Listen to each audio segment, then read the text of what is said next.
إضراب أم لا إضراب؟ تلك هي المشكلة. بينما تعلو أصوات المعارضين وينتقل الداعون إليه إلى خطوات عملية على أرض الواقع تبدأ بعد ساعات قليلة.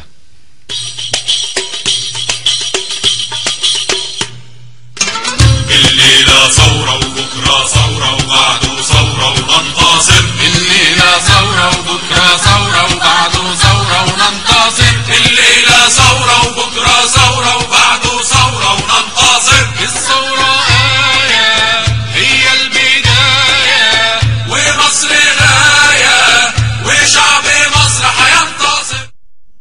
طيب الله أوقاتكم. في مثل هذه اللحظات قبل عام بالتمام والكمال كان عزرائيل السياسة شاهدا على الأنفاس الأخيرة في الحياة السياسية لمن كان لا يزال يومها رئيسا لمصر، على الأقل حياته السياسية تلك المعلنة. في ذكرى هذه المناسبة يتفق نحو 50 جامعة ومدرسة ونحو 40 حركة وفصيلا سياسيا على خطة للعصيان تبدأ غدا الجمعة بمسيرة سلمية في اتجاه مقر المجلس الأعلى للقوات المسلحة في القاهرة.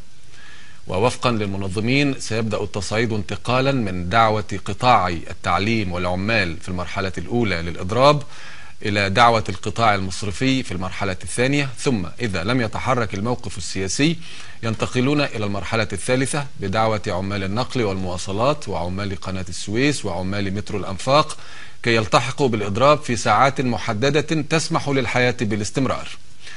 حتى هذه اللحظات تلقى هذه الدعوات انتقادا كثيفا على المستوى الرسمي واختلافا واضحا بين فصائل الشعب وتيارات الثورة. اربطوا الأحزمة.